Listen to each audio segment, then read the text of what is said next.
Hi friends, Dr. Steele here with a end of the semester message. As we wrap up our short accelerated 8-week course this week, I wanted to take a couple moments and first express my gratitude to all of you for pouring in so much time and energy and effort into this course.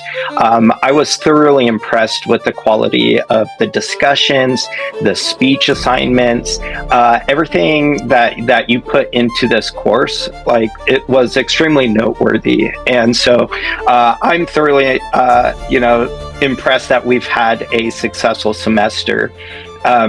So some housekeeping things. I will wrap up the grading as quickly as possible and calculate your final scores in the class.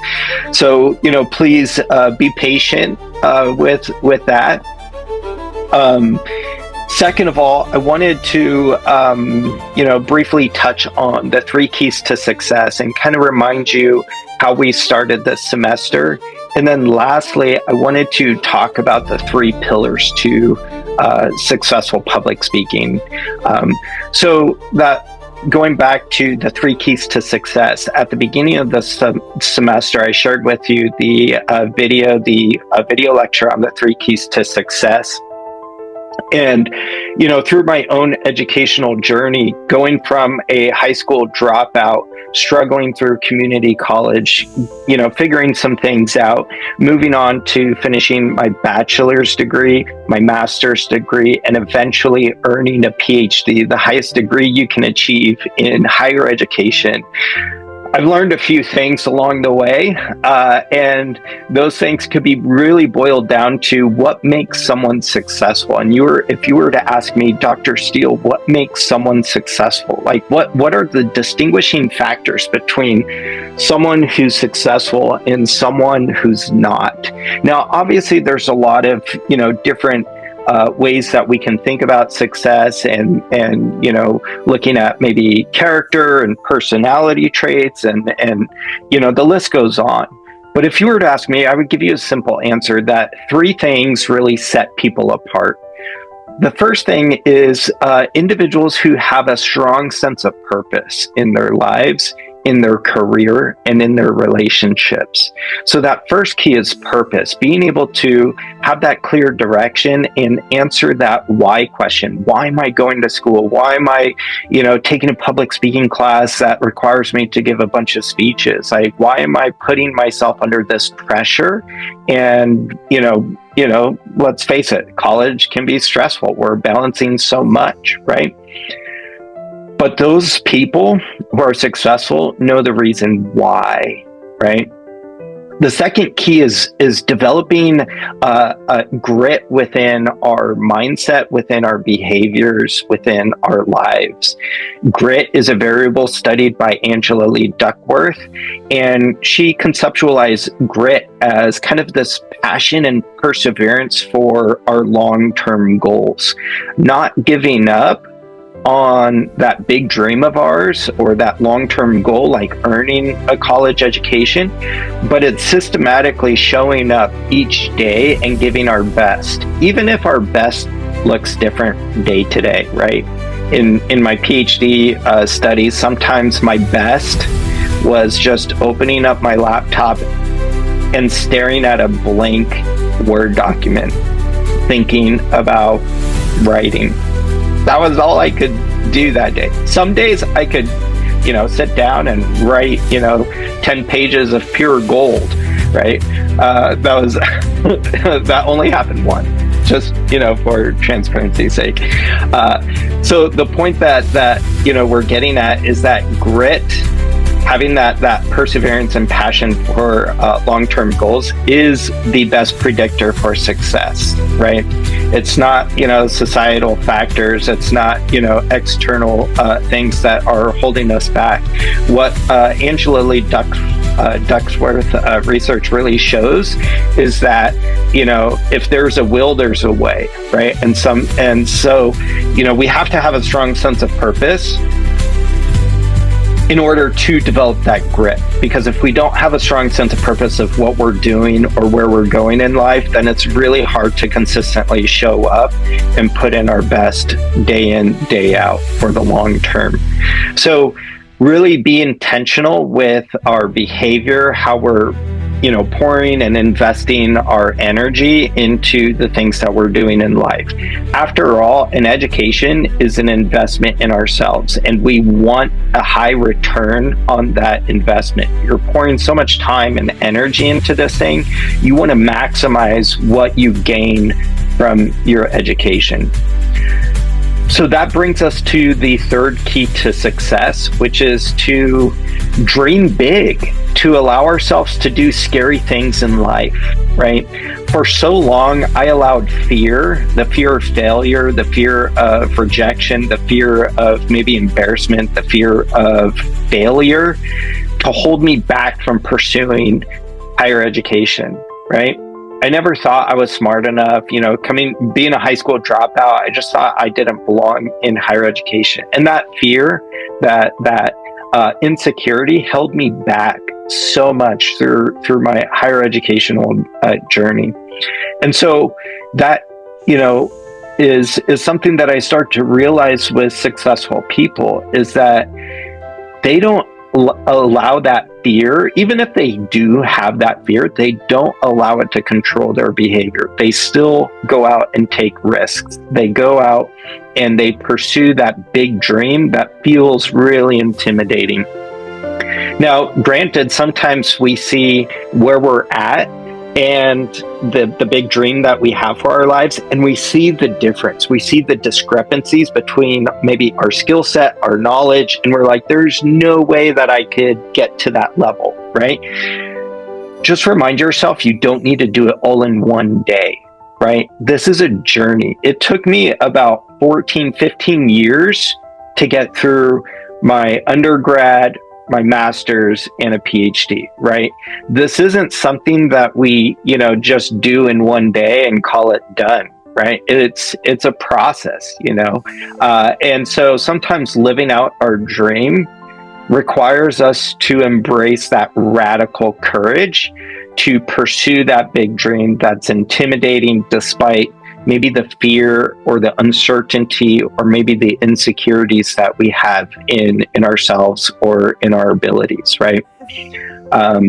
Think about, maybe how infants learn how to walk, right? Could you imagine the first time that an infant fell on its face while trying to learn how to walk, just gave up?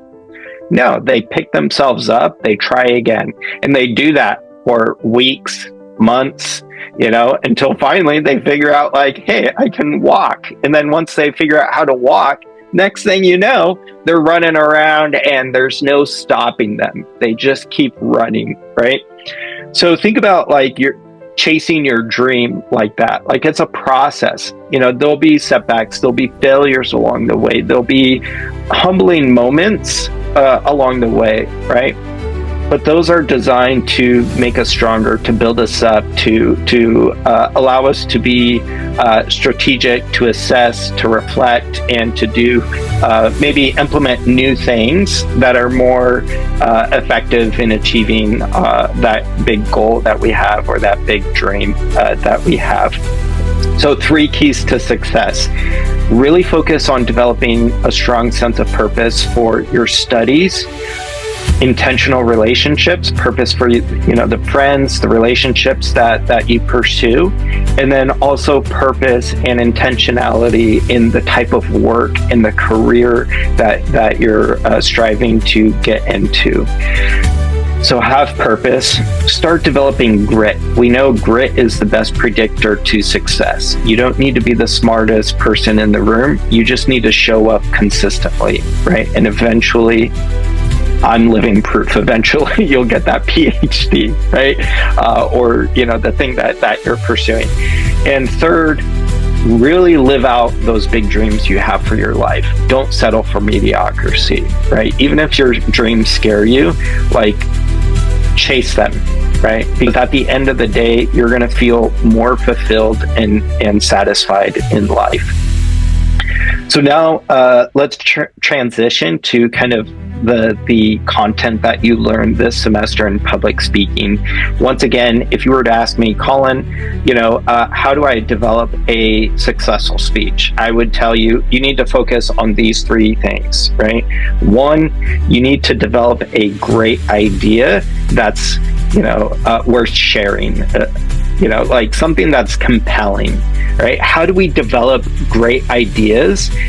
Well, we really have to spend a lot of time reading, researching, thinking about that idea. So that way we can, maybe make more nuanced or interesting connections between variables within that topic or that idea. So the first step is to really build out the idea. And so we spent time building out our speeches by researching, gathering information, reading about a topic, trying to think more critically about okay, what is this topic? How do these variables interact with each other? And what information can I share with my audience that's going to benefit them, that's going to add value to them? So the first key to a successful speech is really developing a compelling, interesting idea that extends beyond surface level information or information we already know. The second thing that makes a speech stand out amongst the rest is having clear structure, right? So public speaking is all about, clear communication. And one way that we ensure clear communication is through that structure. And so we've developed our speeches using a proven formula where we have an introduction, a body, and a conclusion. We also went into what do you say in the intro that makes it comprehensive, easy to follow, and sets up the rest of the speech. And so we've covered in the intro, you want a attention grabber. You want to get your audience interested. You want to clearly communicate the purpose of the speech, and we kind of learned that speeches could be organized into informative categories or persuasive categories. So, have a clear purpose statement. You want to add in a significance statement. You want to communicate the relevancy or the importance of that topic for the audience. Sometimes as an audience, we might not understand or know why certain information is pertinent or relevant or impactful to us. And so as a speaker, we make that bridge with the audience in the intro. The next thing that we do in the intro is a credibility statement. This is where we communicate our credibility to the audience and say, hey, look, I've read this book, or I've taken these classes, or I have a degree in this, or I've practiced this thing for X amount of years, right? That helps the audience accept our information as reliable, credible, and trustworthy. And then lastly, the preview statement. We say, in this speech, we're going to cover X, Y, and Z. In the body of the speech, we've talked about different organizational patterns that we can use. And then, in the conclusion, you summarize and end in a final thought, right? You end it in some sort of impactful, memorable way. So that second key to a successful speech is having that clear structure, the intro, body, conclusion, and of course, we've built out what goes into that structure. Now, the third key is something that will probably continue to grow and develop within our speaking journeys beyond this class, but that is dynamic delivery, having great delivery presence. And we learned that your delivery can be organized into two broad categories: your vocal delivery, but then also your physical delivery, right? So when it comes to presenting a dynamic speech, successful speakers have a strong vocal presence, but also a strong visual, physical presence as well, right? They demonstrate confidence, even though, and this is kind of, a secret, or maybe not because everyone knows it, most speakers might not feel confident, right? I'm guessing that you felt nervous giving your speeches, right? I still get nervous giving a speech, speaking to students. But what we want to project to the audience is that confidence in how we present ourselves, and at the end of the day, first impressions do matter, even though they dissipate pretty quickly through sustainable interaction afterwards.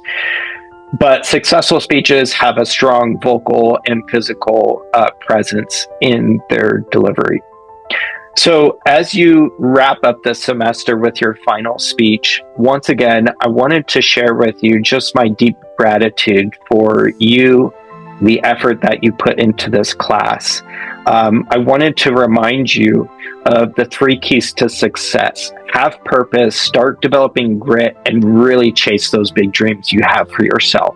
And lastly, some of the bits and pieces, the key takeaways or tips for a successful speech: really develop a compelling idea through research, develop that great, clear structure by outlining your speech first, by really thinking about how to say things, when to say things, and lastly, practice your speech so that way when you give a presentation or a speech that you can demonstrate dynamic delivery and have strong vocal and physical presence in your delivery. So thank you so much for listening to this end of semester message. If you did, if you have any questions or concerns or would just like to say hi or thank you, feel free to reach out to me. I would be more than happy to hear from you or to help you in any way possible as we wrap up this semester and continue on to bigger and better things in life. Thank you.